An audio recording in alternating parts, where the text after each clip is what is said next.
Ja, hallo meine Freunde, ich grüße euch recht herzlich. Ich habe gerade angemacht und ja, so wie es aussieht, sind die Herrschaften wieder fertig. Die 5. Runde. Ja, sieht schwer dann aus, dass sie halt schon wieder einen Draw gemacht haben. Ja, ich habe jetzt extra die Kamera halt nicht an, weil es mir echt scheiße geht. Wie gesagt, ich habe mir Corona halt eingefangen. Wie gesagt, habe das halt unter My Favorite Hobbies im Text halt reingeschrieben, dass es mir momentan nicht so gut geht. Und trotz Impfung habe ich es halt volles Rohr abgekriegt. Und ja, deswegen, ich verfolge halt das Spiel jetzt schon seit 13:30 Uhr und wollte halt jetzt den Schluss halt euch eigentlich halt zeigen und laufen lassen so, aber jetzt habe ich ja gerade angemacht und ja, die Herrschaften haben sich anscheinend schon wieder auf ein Remis geeinigt in der 5. Runde. Wie gesagt, 5 Spiele und 5-mal Remis, Draw.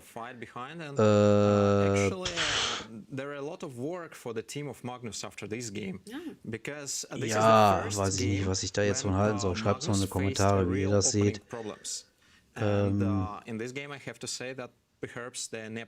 Finde ich jetzt nicht so prickelnd. Ich denke mal, dass sie das Spiel auch gleich nochmal einblenden werden.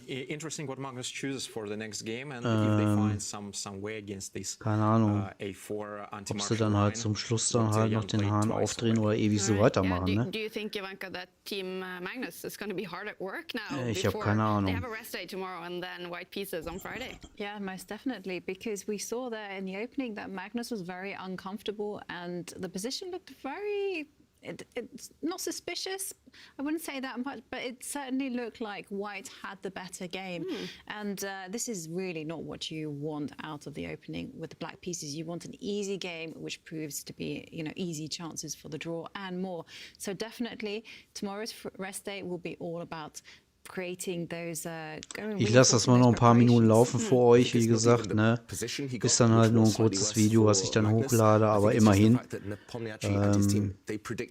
Exactly what opening it will be. He played a rare move that's really out of fashion, but they predicted it and they went quite deep.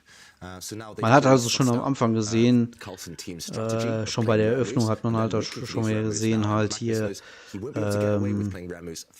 diese russische Verteidigung oder Variante, die sie jetzt schon öfters hatten beim Eröffnen. Einen Moment, mal hören, was er sagt. Yeah, there were some different things to consider. Mainly, I was choosing between Queen E8 and Rook E8, since I thought I needed to get Bishop E6. But yeah, there were some subtle differences, I thought. But at the end of the day, I couldn't find a way to refute Queen E8, so I went for that. I thought his best chance was to go C4 after that move and try to get C5, because I thought after what he did, then I should gradually be fine. I do think that I somewhat underestimated the ending. I mean, I realized that it was worse, of course, but it was probably a little sadder than I'd hoped. But yeah, fortunately, I managed to reroute my pieces in a decent way, and I think when I managed to trade one night, it was all over. Then there was nothing left for him, and possibly there was nothing he could do to avoid that either. And any particular moment in the endgame where you had to be precise? I think that's always a question. I think in many situations a computer will say that lots of moves are fine, while sitting at the board you feel like you have to be precise. So that's really hard to say. But no, I don't know. I think overall it was most of the time fairly holdable, and if there were some difficult moments, then neither of us saw them. All right, and Magnus, 5 draws in. Is it getting easier, or is the tension rising as the games get less? No, obviously the tension is rising, and it's becoming clearer and clearer that it's going to be hard for either of us to break through. But I do get a rest day now and a chance to prepare for 2 white games in the next bunch of games. So that's good, but no, it's not easy. Thanks. Is Magnus Carlson a little bit frustrated, David? Potentially, he didn't seem his usual energetic self. He wasn't smiling too much. I think he's just being realistic that now this is a real dogfight. I mean, it's not clear who the favourite is anymore necessarily, and today was a bit of a struggle for him. Yeah. Evgeny, you've been working with Magnus. You know him very well. What do you take away from this interview? I can say I've been working with Magnus. We've just been in the same team. That's more polite to say. I think Magnus is simply tired. It's not easy to defend all the game long. So... he is very realistic, and he knew that he was worse. He was not satisfied, and he simply continued the game move by move, and he escaped. Now it's a very good moment for him because he has 2 white games, and perhaps his team already prepared something, and they had a very long distance from game number 1 with white to next game with white, so they could get some ideas there. So as Magnus pointing out, there are really important 2 games here in the middle of the match. And of course, after 5 games on such a level, you already feel a little bit tired. Well, David, it was looking good for Nepomnjaschtschi at some point in this game. Let's take a look at what happened in game 5. Yeah, and I just want to show one critical moment that Magnus himself mentioned in the interview, and we saw a bunch of trades actually. So in this position, White just calmly brought his rook across, but maybe this was a bit too slow, because once Black got the bishops off the board, once Black was able to capture these bishops and able to trade the queens, Magnus was worse, but it was manageable. He was later able to liquidate everything. He traded off a set of rooks, and ja, da könnt ihr das nochmal einmal sehen. Defend. So, if we Zum Ende hin halt die Damen weg. Magnus has just put his queen on the e8 square. We saw that, yes, maybe our instincts were right here in the studio. Maybe the most promising plans were connected with pushing this pawn. Yeah, Magnus said he feared it as well. And if White's pawn does step forward, attacking this bishop, White will gain a lot of space, White will gain some momentum and have a very promising position. Maybe Black could have defended here at some point by pushing his pawn, maybe also in conjunction with this idea, bringing the bishop out first and pushing a pawn. But either way, this would have led to much more tension and maybe more chances for Jan Nepomnjaschtschi. All right. Another draw in Dubai. We're going to head back down there. And I think it's Tanya standing with Hans Niemann. And, I have a question for Hans, actually, Tanya. When will his chessable course on this game come out? All right, Kyle, what a game. We saw that definitely one more time. Jan Nepomnjaschtschi putting on the pressure with the white pieces, but it looked like Magnus was always in control. He did feel that he needed to be precise at crucial moments, but he managed to do it without too much trouble, and he said he's looking forward to his white game after the rest day.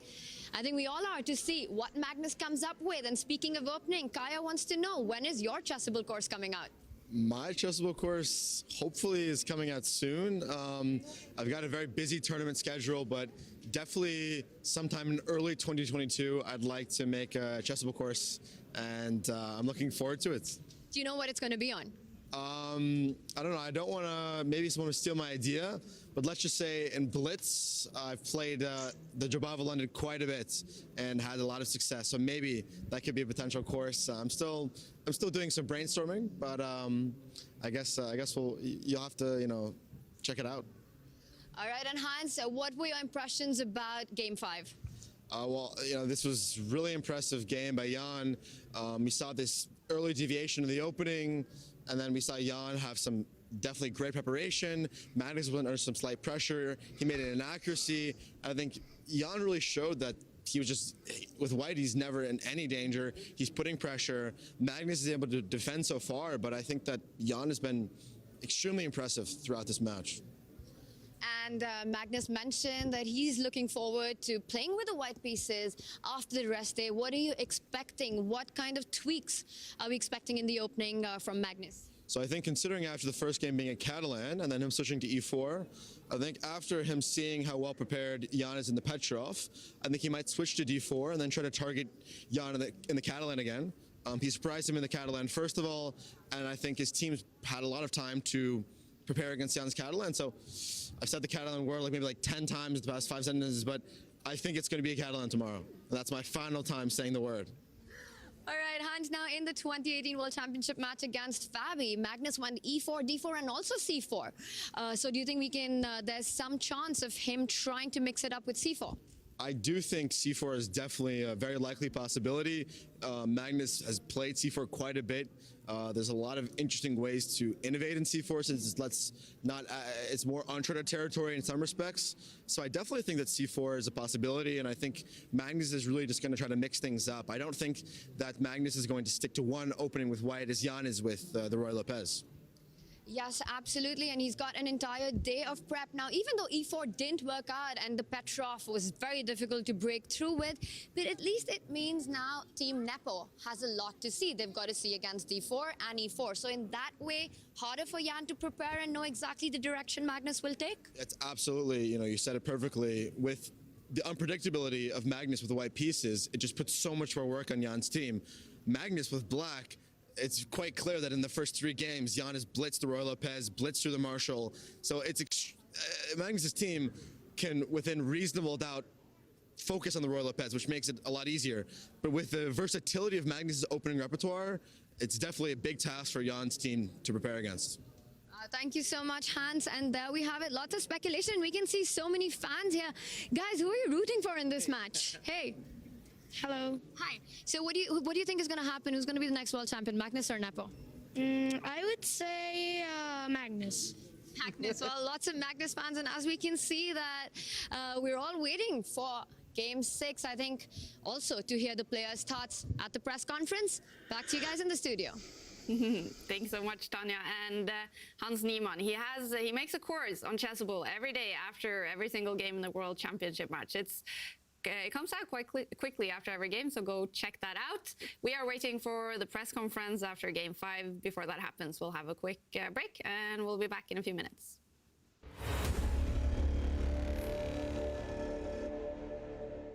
Today, more than ever, when the world comes together to create a better tomorrow.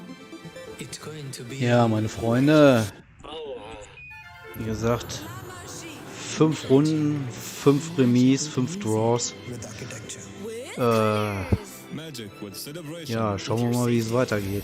Was die beiden Herrschaften da noch zaubern, was der Weltmeister noch zaubert. Keine Ahnung, ob er dann halt wirklich mit Weiß mehr macht, mehr zeigt. Kann ich jetzt gerade noch nicht so urteilen. Also ich könnte mich jetzt auch gerade nicht wirklich festlegen oder was, wer von den beiden jetzt das Ding dann holt dieses Jahr. Obwohl ja, wie gesagt, das ist halt schwer zu sagen. Ich sehe Magnus schon einen Tacken vorne und dass er auch sein Potenzial noch gar nicht richtig ausgespielt hat. Von daher lassen wir uns mal überraschen. Ja. Auf jeden Fall kommt jetzt gleich noch eine Pressekonferenz. Die wollte ich ganz gerne noch dabei packen bei dem Video für euch. Und dann werde ich das dann halt hochladen. Deswegen demnächst dann halt auch, wie gesagt, wenn ich wieder salonfertig bin und nicht mehr so macho aussehe, dann klemme ich auch die Kamera wieder an.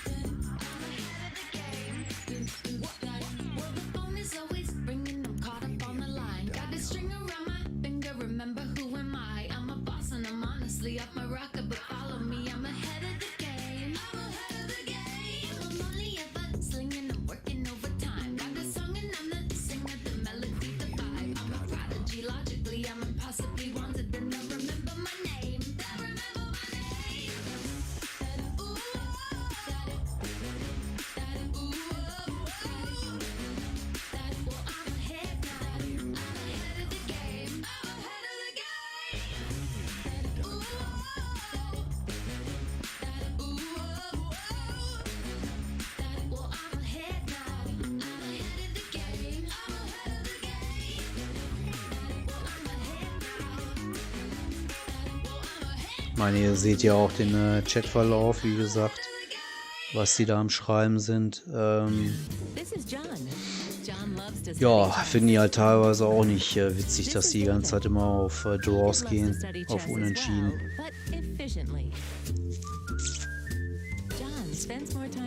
Naja gut, okay, wie gesagt, ne, es ist, ja.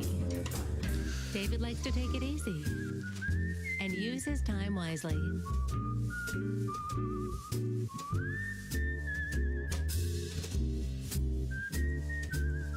David has finished his exercise for today. John should try the same.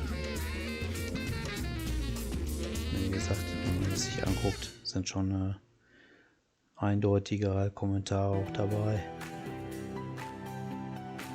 Okay, so let's send a challenge.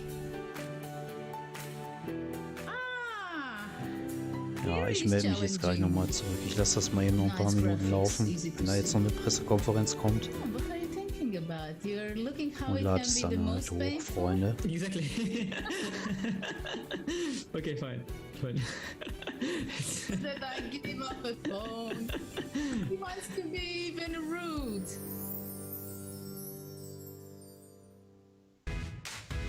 Now anyone can learn and improve their chess skills with the world champion, Magnus Carlson. The Magnus Trainer app is packed with fun mini-games and interactive training content. Playable anytime, anywhere. Get the Magnus Trainer, available in the App Store and Google Play.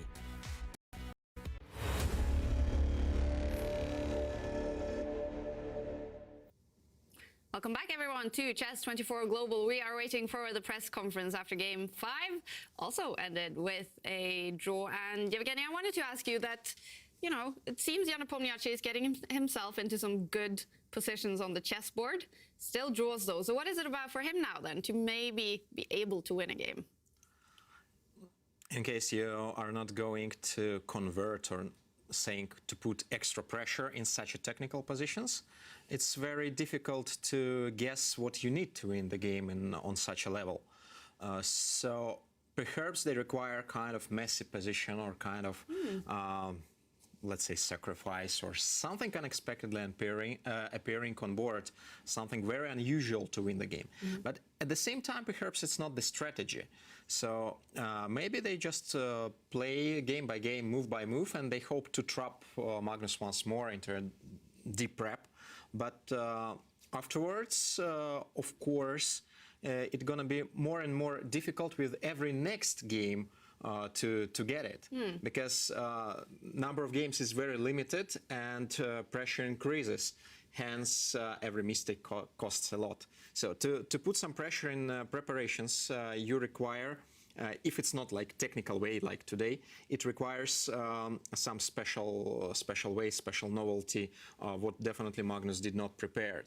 And again, I don't see the way to win the game in case you do not convert this position, like position happened today. It actually explains the body language of Jan after the game. He was very disappointed since he knew he was clearly better. Yeah. Well, it's going to be a rest day tomorrow, David, and then 3 games where Magnus will have the white pieces in 2 of them. Is this a huge moment for Team Carlson to get in a surprise at some point? Definitely. I think we, as audience as well, we will learn a lot from these games, as well as the teams. Magnus, with 2 whites, he's banking a lot on the whites. He's been suffering slightly with black, especially today. And with whites, if he can throw in a Catalan, if he can throw in a surprise here and there, if he can maybe get that first strike in, then he's going to be feeling very, very confident. I think Magnus has been aiming to survive up to this point, the first 5 rounds, and now he's going to start maybe upping the pace, upping the intensity. Yeah. What do you think they're talking about inside Team Carlson right now, Joanka? I think they're going to unleash the real preparation. That's what I suspect. I mean, because at the beginning, it's always kind of cat and mouse. You prod and poke your opponent, try to find out what they've prepared. And then towards the middle of the match, this is when you really start to strike with your novelties and surprises. And Peter Heine Nielsen, Magnus's coach and second, said there are going to be surprises for Nepomnjaschtschi. Well, players are making their way now towards the press conference. We are waiting for them to arrive. And in the meantime, we will see a few more of your selfies.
So great to see you guys just both following the game from Dubai, but also playing some chess yourselves. This must be a great opportunity, David, to, you know, freshen up your chess if you used to play or start playing.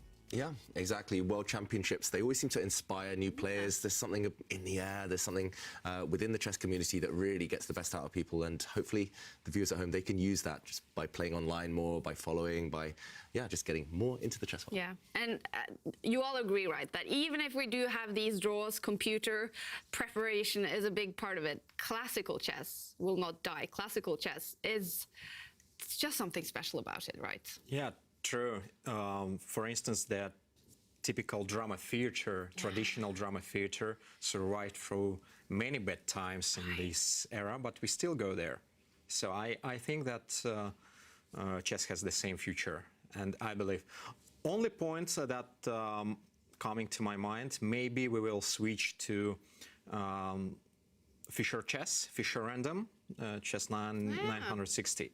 So that might be a different approach, a little bit to postpone this computer era, a little bit to bring more interest to classical game. But anyway, there is the reality, like practical chess, of course, getting more and more difficult.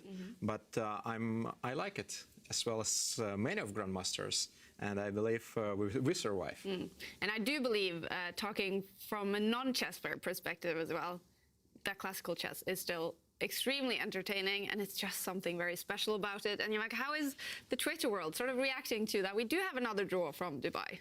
So a lot of mixed messages, if I'm going to be honest. There's a lot of people saying, you know, they're really appreciative of the fact that Magnus, Carlson, and Nepomnjaschtschi are bringing the highest level to the game. And they're appreciating the subtleties involved and the fact that it is pretty high opening prep. And there is that frustration that it is a draw. People want to see decisive results, and they want to see players take romantic risks and sacrifice pieces, just like the days in Teil. But, you know, this is modern chess, and there's a little bit of everything in it. Yeah. We do see Maurice Ashley ready to introduce the press conference. Jan Nepomnjaschtschi is sitting there.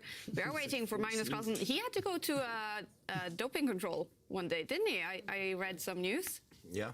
We were talking earlier about, you know, these anti-cheating measures and everything, and doping, I guess, is part of that. Yeah. Chess. Exciting questions today. Maurice encouraging the journalists to ask exciting questions today. Remember earlier today, we did have the Botha sisters on, and they were promising that they would come with a question to Magnus about how the knight moves. Let's see if that comes up. We've got that to look forward to. But if Magnus is at the doping, okay, he's here. I've experienced that type of thing myself. It can be quite time-consuming. So, okay, the world champion is Welcome with us. everyone to the press conference. This is after Game 5. As we all know, it was a drawn game. Photographers, please make sure that you do not obstruct the line of sight from the cameras in the back. And for the questions at the end, journalists, the 2 microphones are on the sides. Do not touch the microphones. And also, please make sure you wear a mask each time you ask a question. The first question is for you, Jan.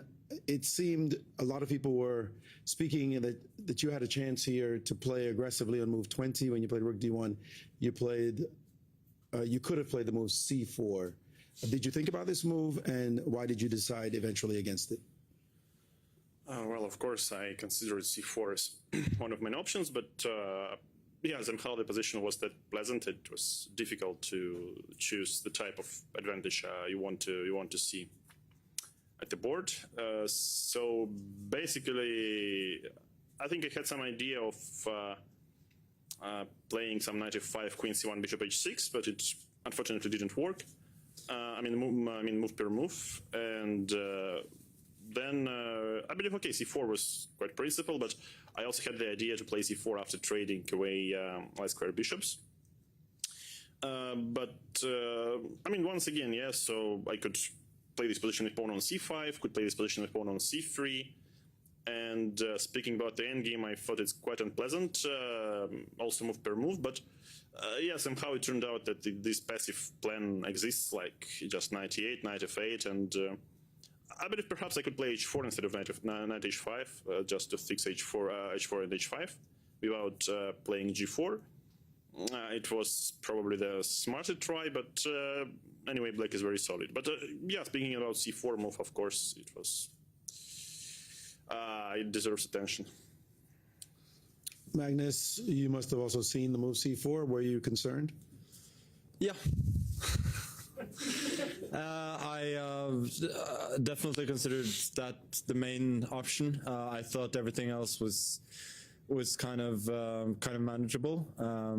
Obviously, it's always a bit worse, but it feels like my position is not going to get worse. It's only probably going to gradually improve, seeing as I have very few real weaknesses. But yeah, c4 was definitely what was worrying me the most there, and seeing rook d1, I kind of thought that the worst was over. You chose to be the one to deviate first in this game. Why did you choose to do that instead of play the line you did the last time? I thought it's always good to spring the first surprise. Yeah, unfortunately, it didn't work out very well for me. I think he chose a very good line, yeah, I actually kind of knew that it's hard to completely equalize in this line. I thought there's limited material and fairly symmetrical, so I'll figure it out if it comes to that. But yeah, it was a little bit more unpleasant than I'd hoped. Jan, were you pleased to see him deviate with rook b8?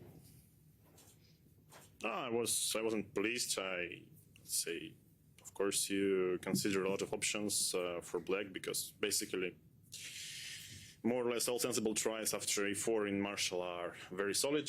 So, okay, rook b8 is one of most solid perhaps, but yeah, black somehow should come up with some precise moves afterwards. But yeah, I guess Magnus didn't manage to make, all moves into the right order, so that's why, okay, this opportunity of c4, for example, existed. But I mean, once you see, Spanish game, you already know, not so pleased, yeah.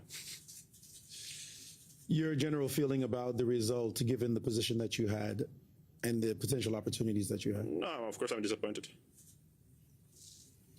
Magnus, same question? No, it's okay. Obviously, I'm not thrilled with the game where I'm just had... Yeah, I don't think I'm... Well, unless you count rook a2, rook a1 at the end, I didn't make a single active move. So, that's not ideal. Doesn't win you many games, but the result obviously is fine. A lot of comments are coming in about draws. The draws, you've heard this question before. The fifth draw matters in this match overall. Do you care, or it's just another draw with the black pieces?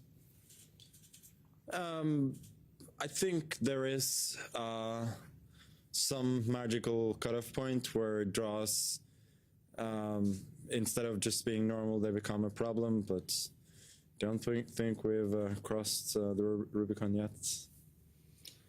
All right, I will open the floor to journalists for your questions. You may go to the microphones to the sides of the room and ask your questions. And there are two microphones, so make your way to those. Yes? Yes, Runde from Chess24 Global Stream. First question to Jan. You seem to be putting out a lot of pressure today. Famously, before the match, you said that maybe Magnus's fire wasn't burning so strongly anymore.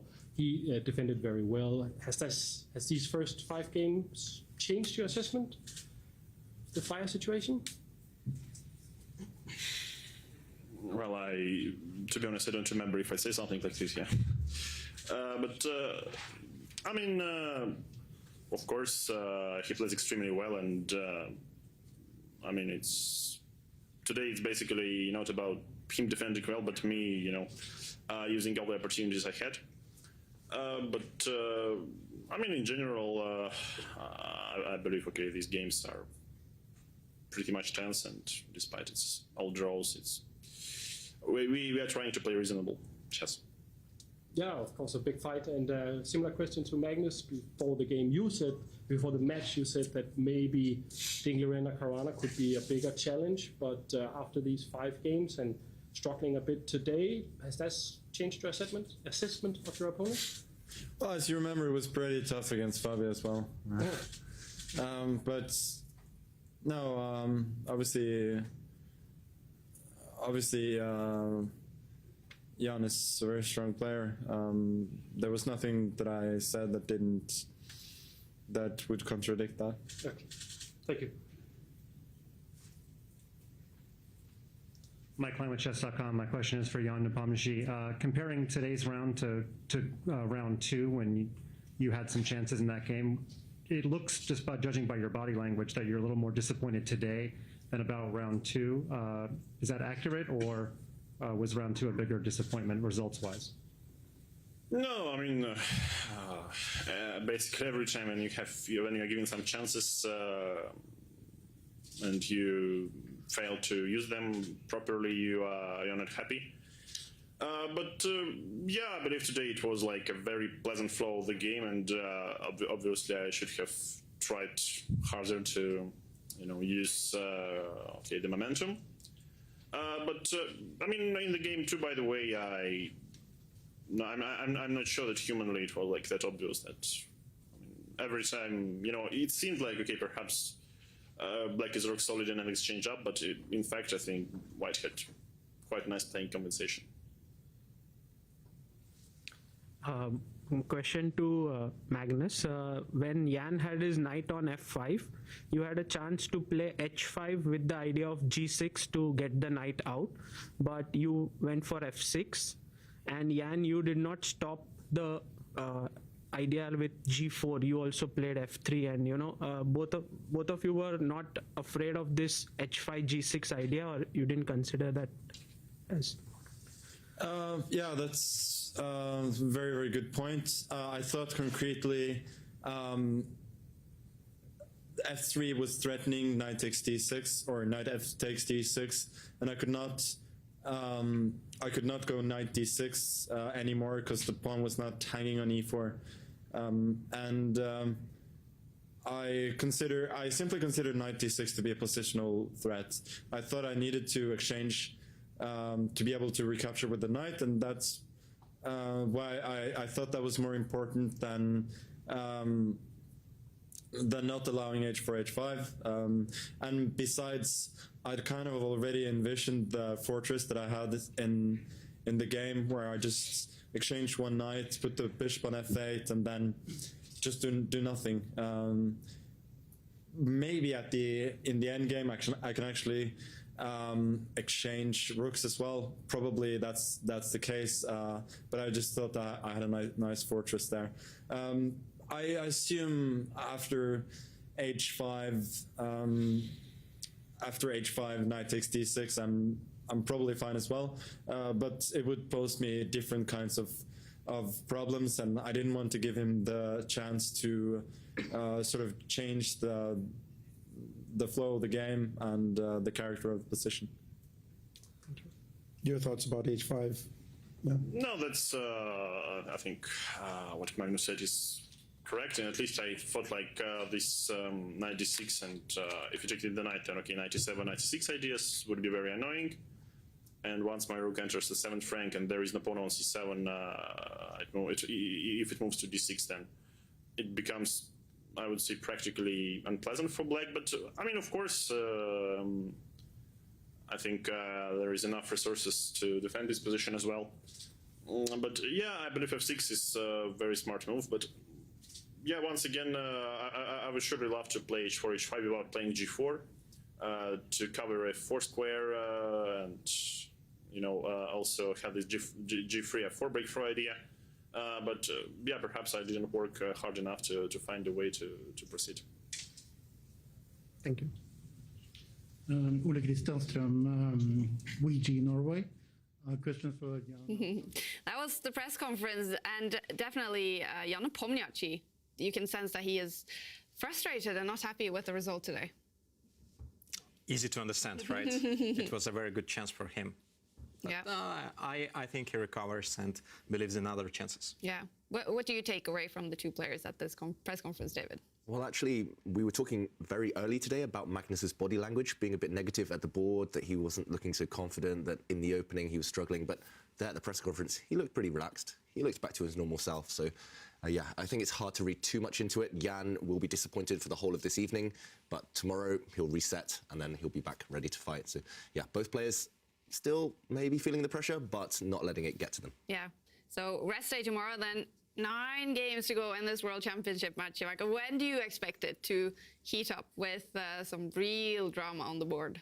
Well, I expect it to heat up by the next game, actually. You know, Magnus will have the white pieces, and I think he will start to reveal some other opening surprises. And Nepomnjaschtschi will have to deal with that. All right. Well, rest day. How would you spend the rest day, Evgeny? Sleeping, swimming, some sports, maybe talking to relatives, family, some relax. I wanted to point out that some days before the match I had the talk with Vasily Ivanchuk about little predictions, and we both actually mentioned that it's gonna be 7-5 in a match. Ooh. Yeah, and then 2 decisive games, right? If you manage to get back or not. We are getting far away from this at the point, but in case we imagine that some fight happens or some fire happens on board, that's gonna be next game. That's what I think. Okay, so we have 2 people in the studio here predicting fire, maybe a decided game in the next one. David, what do you think? I think there will be a decided game in the next bunch of games. Yep. So between this rest day and the next one, in those 3 games, I think there will be one. I think actually before the match I was expecting maybe 4 or 5 draws at the beginning as well, and then for things to heat up. And already you could see, things are starting to, both sides are starting to create small chances, yesterday aside. And I think that's just promising for the match as a whole. All right. You guys, tomorrow is a rest day, but we will be back on Friday with Game 6 from Dubai. As always, we start at 1 o'clock CET. That will be 7 in the morning in New York and 4 o'clock in Dubai. We really appreciate all of you watching, all of you joining us on Twitter, sending in your selfies. And we are enjoying the match as well. And our experts are saying that probably it's going to heat up when we get to Game 6 on Friday. So a big thank you to everyone for watching, and see you Friday. Bye.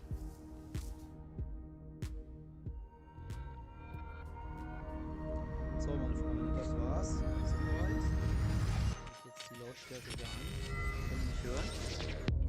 Könnt ihr mich hören? Ja? Hallo? Muss eigentlich wieder da sein, ne? Ja, wie gesagt, das war's jetzt soweit erstmal.